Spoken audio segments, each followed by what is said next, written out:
Climbers, have you ever thought about this? When labels approach promoting an artist on radio, there's this long-term plan, market by market. It's a grind. It takes months and months and months. But then if they're going to promote them digitally, if it's not a viral hit, it's a failure. Why the difference? Right? Bottom line is, it's a marathon. It's not a sprint. We're going to talk about that today and unpack this Billboard article I want you to hear on the climb. Welcome to the climb! This is a show dedicated to helping singers, songwriters, and indie artists like you create leverage in the music industry. Leverage is what you're going to need to make it happen, okay? You're going to have a track record. You're going to have money. You're going to have some hits. You want that publishing deal. You want that record deal. You want that booking agency deal. You're going to have to prove to them that what you're doing will make money. They're not going to bring you up like they used to in the past. That's why we called this The Climb. C.L.I.M.B, creating leverage in the music business. This podcast was created because we want you to win. Okay? That's a backsynonym from my good friend, C.L.I.M.B. Brent Baxter, hit-songwriter. All right? He's got hits by Alan Jackson, Randy Travis, Lady A, Joe Nichols, and more. Got a couple number ones in the last 18 months on Southern Gospel Radio. Got new stuff percolating all the time, still in the game, still making miracles happen. But what I love about my boy Brent is he helps songwriters like you turn pro by revealing how you write like a pro. It's got to be competitive. Do business like a pro. You got to know how to play the chess game. And then when it's time and you have all that stuff down, he introduced you to the pros. You're going to need relationships too. You can find Brent very easily at songwritingpro.com. Once again, that is songwritingpro.com. And I would like to introduce you to my co-host, Johnny Dwinell. Johnny owns Daredevil Production. They're breaking artists digitally by identifying new fans through data. Listen, if you're an artist looking to increase your streams, blow up your video views, sell more live show tickets, and get discovered by new fans, TV, and music industry pros, then Daredevil Production can help. Daredevil has worked with multi-platinum artists like Colin Ray, Tracy Lawrence, Ty Herndon, and Andy Griggs, just to name a few. You can find Johnny at daredevilproduction.com. That is production, singular, no S, and there's no S because there is no other. Johnny D. My man. Yes, sir. So we're going to talk about marathons and sprints and all that good stuff, huh? Yeah, man. We're going to get into it's just it's this huge dichotomy.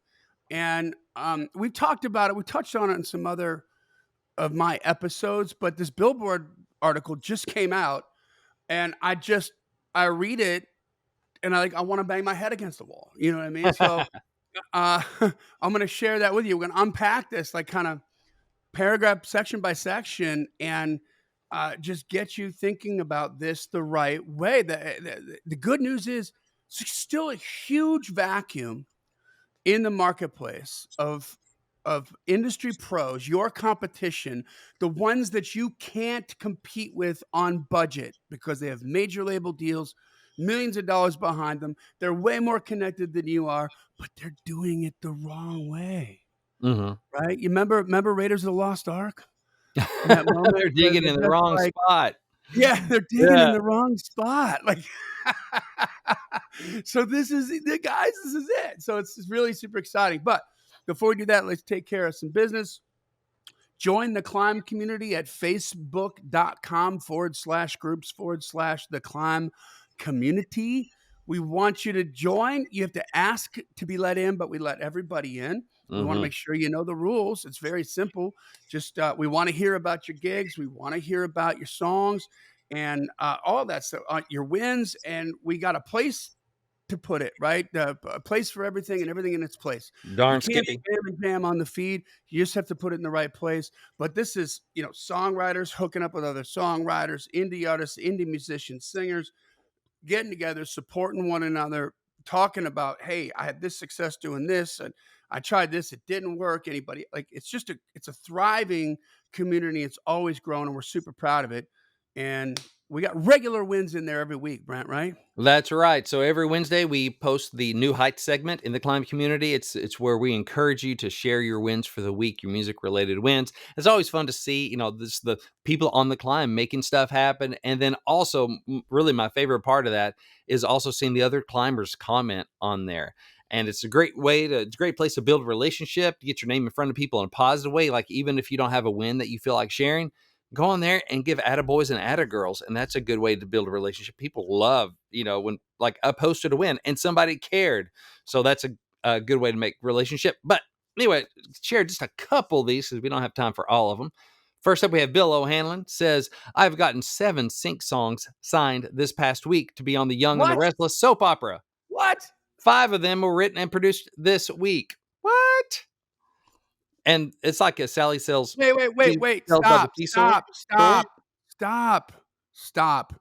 Yes. Rewind. I was going to say it over again because it was hard to say. It's like Sally sells seashells, but I've gotten 7 sync songs signed in the past week.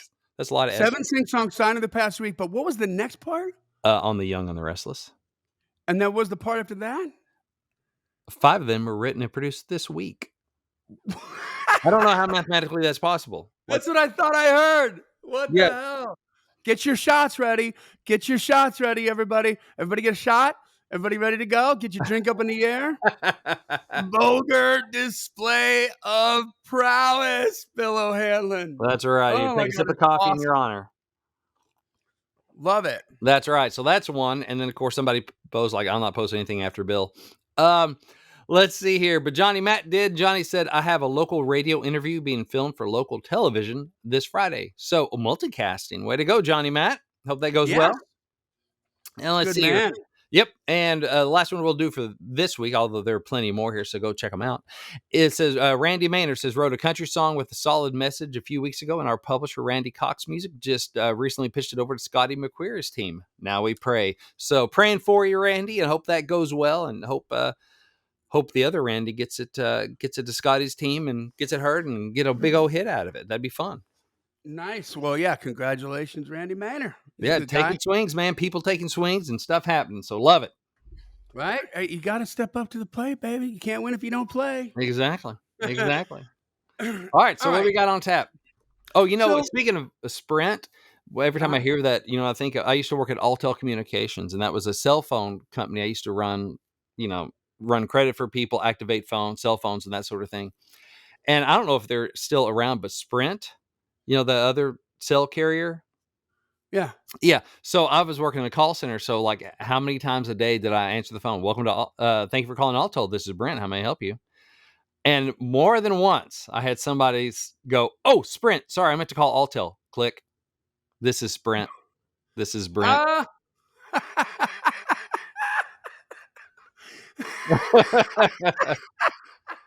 Thank you for calling Altel. This is Sprint. Wow. How funny is that? Enunciation. How funny is that? Anyway, that's my Sprint story. Feel free. On to the show. Oh my God. Oh, so I have to give a quick win too. Yes. Just for me, because lots of cool stuff going on. So we started working with this artist, Josh Roy, out of Arizona. Mhm. And man, this kid is good, dude. He's got this great, when he sings, you close your eyes and it sounds like country radio. You know what I mean? He's got that tone Yeah. and he can nail it. And so we kind of started working together. We're going to develop him. I'm going to produce his record. And we're like, we need songs, right? He needs to start writing songs like his typical, and this is normal. So this is, I don't want this to come off sounding negative anyway. I love this kid, but when you got a voice and you can sing like that, Everything sounds very, good. very often, yeah, it just sounds so good all the time that people aren't paying attention to the lyrics. You know what I mean? And so You have my therefore, attention. maybe I have you. There you go. You're the word man.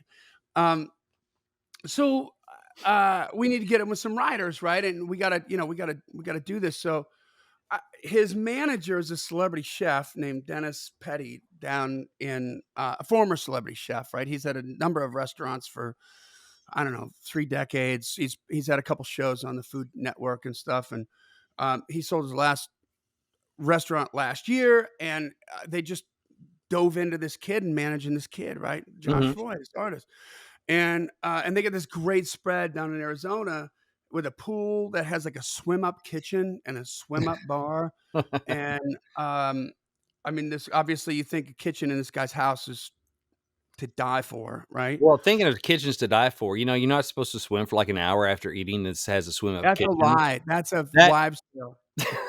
I'm just kidding. Yeah, I don't believe it either. It's a wives' tale. I bought that too, but then I found out it wasn't true. So, um, so anyway, uh, I came up with this idea. I'm like, you know how we're gonna get like really good writers? Like, what if instead of bringing Josh up to Nashville to try to get in these rooms Mhm. where other stuff can happen and maybe they get a better write or blah blah blah? What if instead of bringing like Mohammed to the mountain, we bring the mountain to Muhammad, right? Which Yeah, sounds like a backwards ass way of doing it. But I'm right. like, I said, Dennis, what if you fly the writers down to Arizona? We put them up. You feed them like kings. You give them you throw down on that, and we got them corralled for a weekend in a like a house, but it's like a killer 5-star retreat, Yeah. riding retreat. What do you think about that? He's like, oh, I love that idea. So we got Blue Foley and Trick Savage first. Blue Foley's got a number of Grammy noms, and Trick Savage co-wrote Bible on a 44 with Ashley McBride, and oh my gosh, it was a big, big, big, big win, man. It was super, Awesome. super cool, and I mean, they wrote 3 songs over the weekend, and they fixed 3 songs, so Mhm. and one of the songs they fixed when they got done, they're like because they're really close, they're in tight with the Cody Johnson team as Mhm. well. And they've had some cuts in there. So Huh. one of those songs I'm going to pitch to Cody, which is Nice. really cool. And man, what a great idea! We're going to do it again. And also, you remember we talked about Nashville Nights and the whole festival last year. Mhm. So we did like a little branch of that. We just tested it out in that market down there. We called one of the venues that Josh normally plays at, and I just sort of pitched him like, "Hey, if I bring some writers down there, I'm going to sing hit songs that that they wrote and tell the stories behind them. Is that something you're interested in? But they want like this amount of money a night." And the guy's like, "I can do that, and not even charge a cover, man. Let's Yeah. go." And so we did it, and it was like a big hit. And so now there's a couple other clubs that are interested, and so it was like a big, big old win, man. It's been Cool. bananas. So super, super fun with that. Well, I And look Brent, forward we to got to get writing you with down. Josh. Yeah, we got to Yeah. get you down there. Mhm. All right, so let's unpack this thing here. This is a Billboard article, okay? Yep. And the title, this came out on the 19th of April, so it just came out. Today's the 21st Mhm. that we're recording this. It said it starts with a question. Noticing fewer mega hits on TikTok? You're not alone. Here's what's happening. Okay. So uh, this is specifically talking about TikTok, but Brent, we're going to just kind of take breaks for this article as we read through it and unpack it Mhm. because there's so much. This is when it says TikTok, what I want you all to think about is a digital platform. TikTok, Facebook, Instagram, YouTube, whatever the digital platform is, that's what just take out, substitute digital platform for TikTok. Okay. Mhm. It said viral moments are fewer and farther between because the platform is so saturated, says one executive. Savvy marketers are adjusting strategies. In the heady early days of TikTok, the app seemed perfectly engineered to create massive hits in the minimum amount of time. A handful of popular creators like Charlie D'Amelio and Addison Rae became household names in 2019 when someone cooked up a cheerful dance routine to a new single and it bubbled up to one of the heavy hitters. Their posts could send streams spiraling sky high for tracks like Doja Cat's Say So, Megan Thee Stallion's Savage, and Benet's Super Lonely. Scoring a hit never seemed easier or more accessible. It was only after a couple years. I'm sorry, that was only a couple years ago, but it was a quote unquote different world, according to David Kaufman, a digital marketer and founder of the label New 11. As he reminisces, his tone verges on wistful. All you needed was big people to post your song, and it flew. Mhm. This era of TikTok, creators turned late night TV guests, ubiquitous dances remains fixed in the popular consciousness. But the app has changed drastically since then. In December 2018, TikTok had around 270 million monthly active users, but that number has now ballooned to over 1 billion. Mm. Okay, so it's ballooned in just a couple years, it's gone up 300%, right? Wow. And at the same time, nearly every artist, label, and brand is trying to push a product on the platform, further dividing the user's attention, right? So more TikToks for you page algorithm has more content to offer. Mm-hmm. And it also means that the more data that allows it to be targeted with its content recommendations, explains one digital marketer who requested anonymity to speak freely about the campaigns he worked on. This Mm-hmm. means people are less likely to all see the same thing, like Charlie D'Amelio dancing, and are more likely to see content from niches that the algorithm recommends specifically for them. Okay.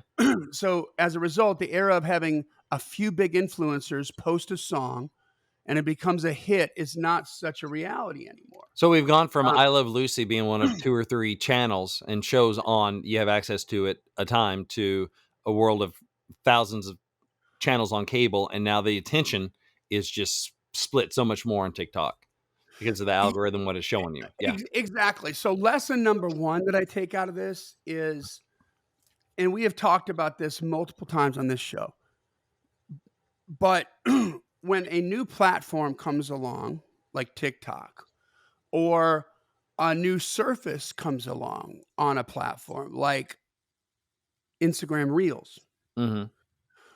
the algorithm's always going to be better at the beginning. Yes.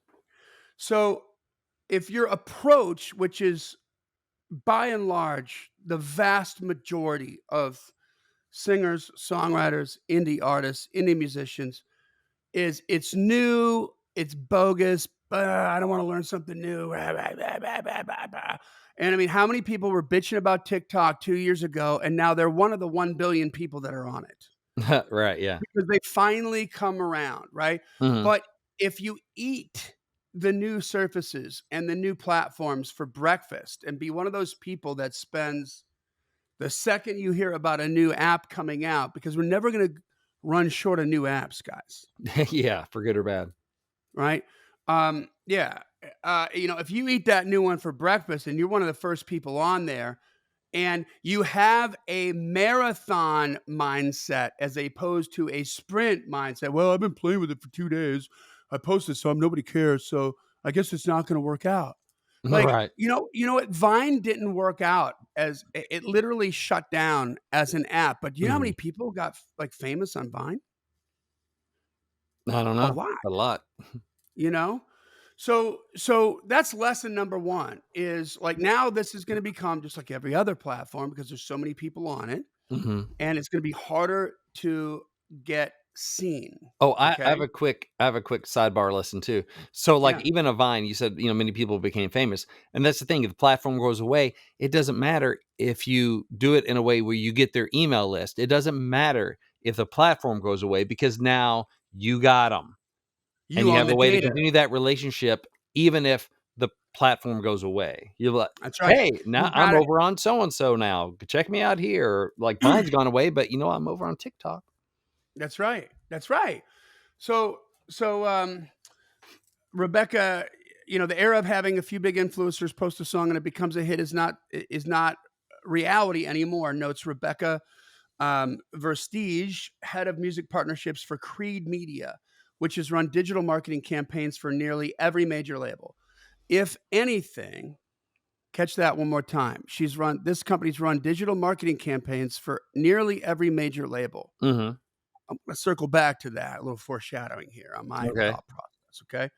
If anything, bigger influencers actually don't move the needle on music consumption, adds Lucas Thomas Show, senior VP of Avex USA, which has signed TikTok savvy acts like Sophie Holohan and Sadie Jean. Where do we go wrong? Josh Freshbeck manages Pink Sweats and the S on the end there is a dollar sign. Pink Sweats and Kirby, two different artists, while also running the digital marketing agency at Thrice Cooked. The first and biggest misconception about TikTok, he says, is that the point of marketing there is to hit a home run. Mm, that's a I'm going to say that again. misconception. Yeah. The biggest misconception about TikTok, remember, we're going to replace TikTok with the biggest misconception about digital marketing on digital platforms is that the point of marketing is to hit a home run. The problem with constantly swinging for the fences, you tend to strike out a lot, Mm-hmm. right? In music marketing, strikeouts can be costly. It says you see major labels spending $50,000 to $100,000 on TikTok budgets, Kaufman says. If it doesn't convert to popularity on TikTok and then to more streams on the streaming service, the labels think, where do we go wrong, Mm-hmm. right? But a half a dozen marketers who spoke for this story say that despite having to pose this question often, labels have been slow to adjust to the new reality of the app. They've also been slow to adjust to the new reality of digital platforms. Mm-hmm. Okay. As a result, the third party agencies that often execute TikTok campaigns for the major music companies are becoming increasingly vocal about needing to change the paradigm. Take Max Bernstein, the man behind Muser with two U's, Muusser, an independent music marketing agency that also provides services in-house for the label 300 Entertainment. He has a gift for distilling the vague, jargon-heavy terms favored by digital marketers into pithy maxims and quasi-manifestos. And at the end of March, he fired off a newsletter to his clients. Quote, "The fantasy of your song going viral on TikTok is a seductive one," Bernstein acknowledged. "Gather influencer proposals from half a dozen agencies, have management pick their favorite, and voila, magic, right?" End quote. But Bernstein wanted to prop up this myth like he wanted to say he still believes in Santa Claus. Having been on the receiving end of thousands of these requests, he wrote, "I'm writing to expose the flaws in the popular spray and pray approach." I'm going to say that one more time. I'm writing to expose the flaws in the popular spray and pray approach. Mm-hmm.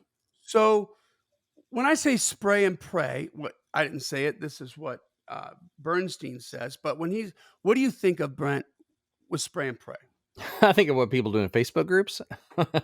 I think of just try to get your song just indiscriminately out everywhere and pray that somebody tracks you back and finds you and loves you. I mean, I think of what sounds like radio is like spraying and praying. But That's what I think about. That's it right there.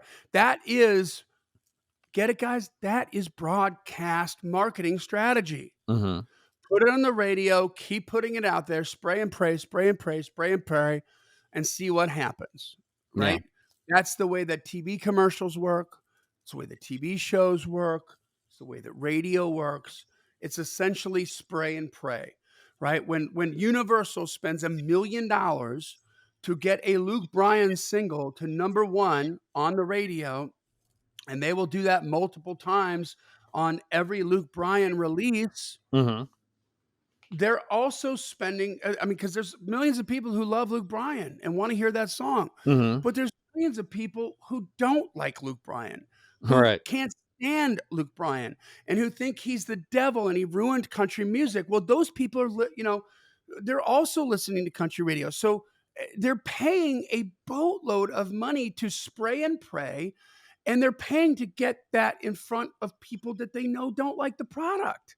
Yeah. And when you're Luke Bryan, it doesn't matter because you make enough money, and literally P-Run Radio is built for a brand of that size. Mm-hmm. But if you're a new artist on Universal or any major label, you want to talk about expensive and ineffective.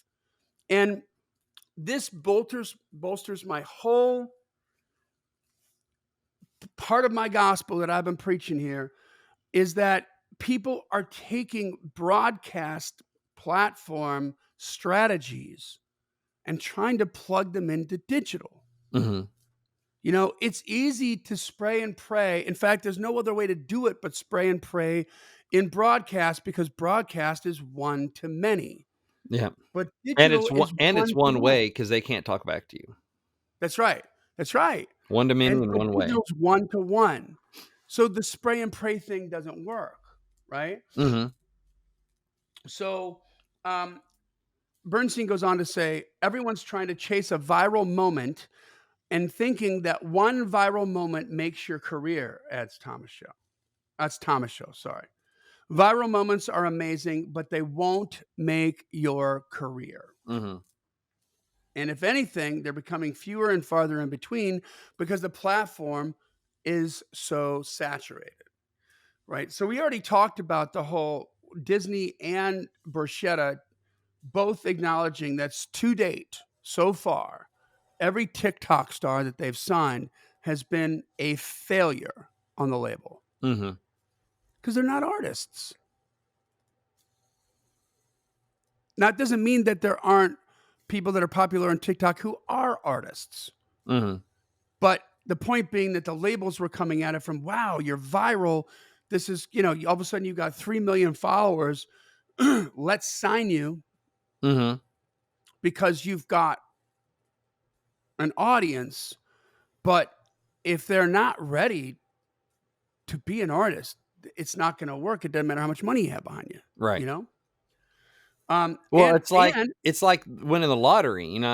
Almost all lottery, or basically all of them, lottery winners are broke within a couple of years, or were even worse off financially than they were before they won the lottery, because right, they because they weren't didn't know how to handle money to begin with. exactly they weren't It wasn't a financially lack of literate money. and disciplined to begin with, and so then you pumped a bunch of money into it. They're still financially illiterate and undisciplined by and large.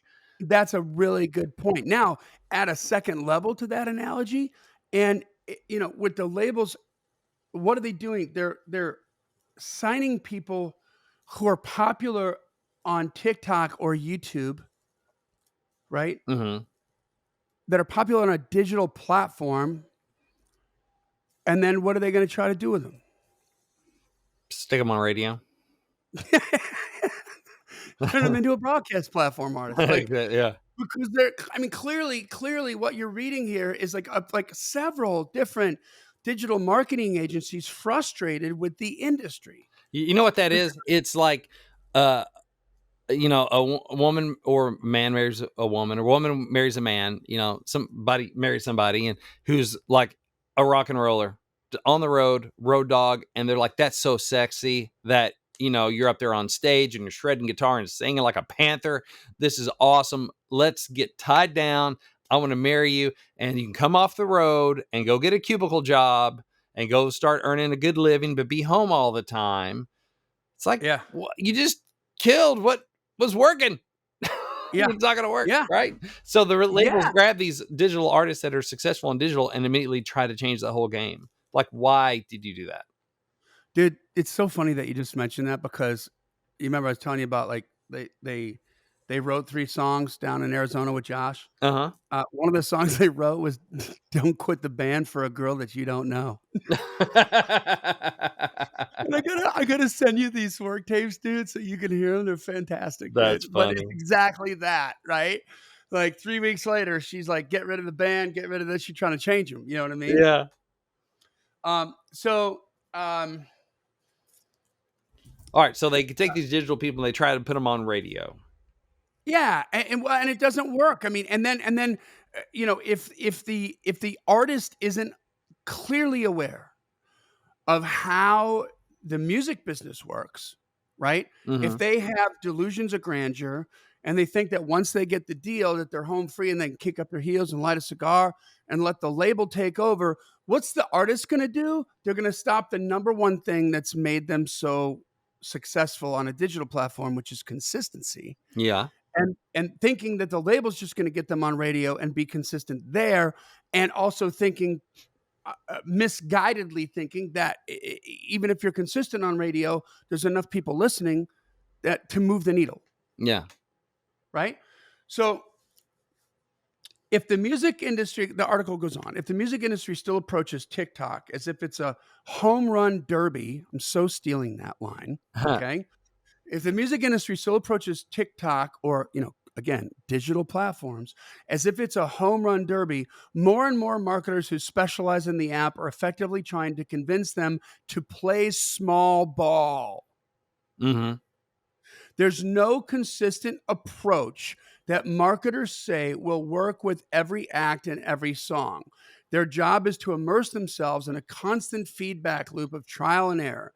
To have the notion that you know what the kids like is pretty naive, Feshbeck says. Mm-hmm. Or, as Bernstein puts it in his newsletter, which also doubled it as an announcement of launch, which is Lauunch. I don't know if that's a misspell Or a brand. or if it's supposed to be like launch, maybe. It's definitely a brand. It's a brand. I guess it's supposed to be like launch, but which is a new marketing product for the music industry. Here's what Bernstein says. Repeat after me. I am old and out of touch. I cannot create the next viral TikTok trend out of thin air. That's funny. So when Feshbach is hired to work a track, he usually tries to run a series of different test posts and steers clear of influencer-focused accounts completely. People are naive to the various corners of TikTok, he says. Some of it is lyric edits. Some of it talks about horoscopes and zodiac signs. Some of them focus on arts and crafts. Any niche on TikTok outside of the influencer space is infinitely less expensive than influencers. Mm-hmm. Right? If you got 3 million followers on TikTok and you want an influencer to put your song on there, if that's something that you're thinking about, climbers, you're going to have to pay a boatload of money. Mm-hmm. Right? But if you put $1,000 into a test spend, realistically, you could start getting at least 20 posts up from all these other little corners of TikTok, maybe going into the psychographics of the lyric of the song, right? Yeah. So, and then it becomes a more of a painstaking grind. No voila here. Hmm. You go back through the user-generated videos that came out of the test spend clips to see what's working, and then you double down on what's working. You read and repeat. Right? What he's talking about here, guys, is the fundamentals of market penetration. Mm-hmm. Right? Like, well, I mean, I can't say this enough. Like, just how many artists, if you're deep into the business, and I feel like you are, if you're a climber, if you're listening to this podcast, you know stories of artists whose teams, the radio team at the label and the management team, just ground and pound, market by market, fan by fan. And they just built and built and built and built and built with this whole like long-term plan of never giving up. And that's the way the real industry works, Mm-hmm. right? Even at like 60,000 feet, the big record is usually the third record. Mm-hmm. So how many singles is that? That's at least what, 3 or 4 singles? Yeah. Two on the first, 2 on the second to get to the biggie that blows up, and to get to Born to Run, to get to Slippery When Wet, to get to Pyromania. Like that is a long, like, they are going into the deal thinking, here's the little benchmarks, here's the base hits we need on the first record. Those are the KPIs, the key performance indicators on the first record that will make us feel good about spending money on the second record. And then we're going to look at some KPIs there, and that's going to get us the third record where everybody's going to make money. Mm-hmm. But then they look to digital and they're like, well, if it's not viral, it's a failure. Right. Can you imagine if they looked at radio like that? Nobody'd have deals. Nobody'd have a deal. Yeah. Right, yeah. You got like, well, the first one didn't go, it didn't go to number 1 on rock radio, and it didn't cross over to AM pop and contemporary hit radio. So, sorry, it just didn't work out. Like, wow. Yeah. Right. That it's devoid of the strategic and the tactical and the emotional and the financial reality of market penetration, right? Of the fundamentals of market penetration. So Songs often resonate and start, the article goes on. Songs often resonate and start in these different micro communities. There are endless amounts of corners on TikTok. And once again, in YouTube, on Instagram, on Facebook, right? Mm-hmm. If you find something that starts to work, you can expand. What are the others? What are the other concentric circles that you can move into? Okay, this can all take time. It's a marathon, Yeah. not a sprint. It's always a marathon, not a sprint, It's right? never And not been a marathon. Yeah. it's never not been a marathon. And what do we just hear from Disney? And what do we just hear from frickin' Scott Borchetta? That all the sprints, 100% of the sprints aren't working. Mm-hmm. So even if one or two start to work, it's still a pretty crappy business model. It's not, you can't bet on it. It's Yeah. not dependable, right? Despite the fact that TikTok is revered for its ability to drive tremendous increases in listenership overnight, marketers urge a long-term approach to campaigns. Everyone wants a hit right away, but we all know it doesn't work that way, Kaufman says. It's a patience game, right? So it's a patience game for you too, climbers. You need to think long game, not short game. And you need not think about, well, step one, go viral. No, that's not the game. Step one, get a base hit. Yeah. And then have another one right behind it, right? You can't win a baseball game with one batter. Right. That's why they got 9 guys on the team. So it has to be that way, right? Versteeg didn't start to see success with the Naked, Mae Mueller, and Polo G track Better Days until nearly 3 weeks into the campaign. People really focus on creating trends, but now it's how do you focus on longevity on the platform, Versteeg says. How can you work a track for a longer time so everyone can rally around it? AKA, how do you work a track for a longer time so more people freaking hear it Yeah. more times? Mm-hmm. More people hear it Right? more times. Huh. Is that market penetration? Uh-huh. Huh. Working on Better Days, Versteeg says, was particularly pleased that the associated artists and labels were involved at an early stage and intent on collaborating throughout the process, even as it took months. Marketers say this level of enthusiasm and persistence can be unusual. Get this. Often, labels will write a check to an agency and then do nothing at all, says the marketer who requested anonymity. An agency can spend your money, but don't act all surprised when you check back in a few weeks later to find out that they don't check back to find out there's no results. Digital marketing teams within labels are supposed to integrate those campaigns into a broader artist or records campaign. So often they just spend the money simply to check the box that they did some digital marketing and feel that they've done all they can do. So they don't understand it. So they don't even know what would success look like. Isn't that crazy? Yeah. Isn't that crazy? And why? Oh, but And by the guys, way, that's all recoupable and going against your bottom line, by the way, as an artist. And when they're deciding on whether or not to keep you around on the label, oh, guess what? There's $100,000 in, digital that you got to account for as well. Thanks. Yeah. Thanks for the favors. Yeah. So, meanwhile, back on TikTok, the experimentation continues. Fleshbach has enjoyed success, recently pushing tracks like Mad Size Killer Queen, which went from earning around 55,000 daily Spotify streams to nearly 200,000 daily Spotify streams.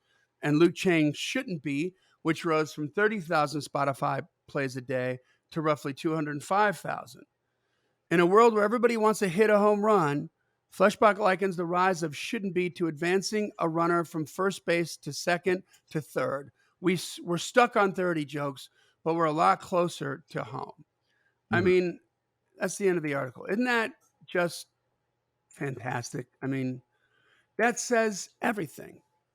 It's when I wanted to read this to you guys and break it down because you need to eliminate the word single from your vocabulary. Mm-hmm. It does not serve you. Single is what happens on radio. Right. Okay. But you need to have a long plan, a long-term plan, okay? 3 or 4 releases, 6 weeks apart, content every single week, if not every single day. And market focused, especially if you don't have a lot of money, Mhm. right? If you got a smaller amount of money, start at home with just that market, a Yeah. 50-mile radius of your home base of where you play. Or if you play a couple local gigs that are, 40 miles here and 50 miles there, then broaden that market out to include those, but that's still a nice tight market. But make sure those people are getting inundated with your content. Yep. And because now, what does this mean? You remember when we talked about how Warner's changed their radio promotion strategy to be more market centric? Mhm. Meaning they're not going to pay to try to get your single on every single radio. They're probably, I mean, it just would make sense to me when they say that they're going to pick some markets that are already really good to the artist, or that the artist already has a draw in, Mhm. to try to increase the brand recognition in those specific markets. But on the big picture, guys, if you think about it that way, what are they forsaking? Going everywhere, I guess.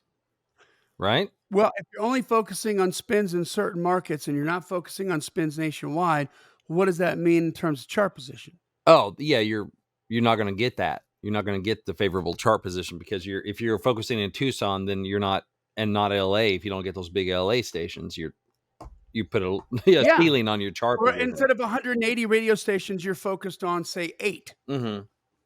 right? Because we can move the needle in 8 markets and get the money up for those artists in 8 Mhm. markets and get them generating revenue so that we can use concentric circles and sort of afford now to go lose money in a new market that's adjacent Yeah. to a market that we make money in. But instead of trying to just sink millions of dollars and try to make this a national thing, Oh, right? but, It's just honestly, chart position is, for a label, I would imagine, is mostly a vanity metric anyway, right? It's now it is. Now it is, because you can say, "Hey, our so and so had a number 1," but, I mean, that's been a thing for years. Is some number 1s, you can tell there's a difference between a real number 1 that's moving people and one that's just pushed up the chart, because, the sales and the back end numbers will show you the difference. It will open Yeah. up some doors to maybe get you on some late night stuff and some different, platforms, because you're a number 1 artist versus, but they're interested in sales. Like, there are artists that never did chart that well, but you can tell where they were getting spins. They were selling records. Yeah. And to be fair and to be clear, like, understand the difference. Chart position, when we only had 2 choices to listen to music, we listened to what we bought or we listened to the radio. Mhm. Radio had a captive audience. Chart position was a bankable, and I mean bankable, Mhm. literally bankable metric to measure market penetration. Yeah. If you had a number 1 and you're on tour, we're gonna put more butts in seats than if you got a top 40. Yeah. Period. End of story. Because we have more Okay? market And you penetration, can more go people have back to the heard you more promoters. times. Yep, you can go back to the promoters, change your deal, get more money. It comes with all kinds of leverage because everybody knows, everybody's hearing that song, and more people are gonna react and go buy a concert ticket, right? Mhm. But it is not that anymore. It is a vanity metric now, and they're starting to figure out that it's a vanity. When Warner comes and says, "Hey, we're just going to focus on specific markets now," that means they're not going nationwide. That means they're like, "F the chart position. Mhm. Let's try to figure out another way to use radio to get some market penetration." Right. Yeah. So the point here is, it's the same on digital. Right. If you got a limited budget to promote your video, you're going to get way more views on your video if you go nationwide. I'm talking about paid promotion, Mhm. right? Money you're spending to promote the video. Okay. If you're going nationwide, your ads are a lot less expensive. Meaning if you got like $5,000 to spend to promote that video, you're going to reach way more people for the same ad dollar going nationwide than you are focusing on spending that $5,000 ad budget on a multitude of different pieces of content within a specific market or set of markets. There's a lot less people. It's less supply and demand. The ads are going to be more expensive, period. So your budget doesn't go that as far as it would. And therefore, you don't have millions of views. Okay. So is that the vanity thing? Or are you trying to get market penetration? Right? Because if I can pound in a market, ground and pound in a market, and F the vanity, go for market penetration, and then I start to see the needle move, where all of a sudden I'm selling out my local venue now, Mm-hmm. and I can go in and say, I want more money, or I'm gonna play across the street. Mm-hmm. Right? Because money talks and bullshit walks. Like, that's it. Like, the Bobby Fleckman, the hostess with the mostest from Spinal Tap, was right. Mm-hmm. That's the way that works. Okay, and then all of a sudden now you're like, oh, now we've upped our money, we've upped our game. Okay, and now we're making more money in town, so we can go to the next market and we can try to take that over and get the market penetration there. Right? This is how Cody Jinks did it. This is how Cody Johnson did it. This is a completely different approach than the way that you think about radio. Mm-hmm. And so don't worry about going viral. Focus on the base hits, but again, consistent base hits. Base hits work if you've got 9 players on a team and each one of them keeps hitting a base hit. Mm-hmm. Then you start scoring home runs, right? But if you got 1 player on a team and you're swinging for the fences and you strike out, nobody on base, no home runs. If you got 1 player on a team and you hit a base hit, you still got no home runs. Right. And nobody bat you in. So single is gone. Think about a series of releases. Each of those releases needs to have like several weeks of content. The TikTok like content, lyric video, music video, all that kind of stuff. Approach it that way, and you're going to start to figure some stuff out, that's going to work for you, Mm-hmm. and that's going to make a difference. So that's all I got to say about that, guys. Listen, get your head right in terms of the difference between broadcast and digital with this absolutely free download. It's called Whoever Owns the Traffic Rules the Road. And it's all about focusing on, just untying the knot of broadcast. I don't want you to be one of the people that is subconsciously trying to make broadcast strategies work on digital. That's like shoving square pegs into round holes. It doesn't work. It won't work, and it'll just be frustrating. So go to Gift from Johnny, JOHNNY, giftfromjohnny.com, and tell us where to send it. It's absolutely free. This podcast exists because we want you to win, so keep on climbing. And we'll see you at the top.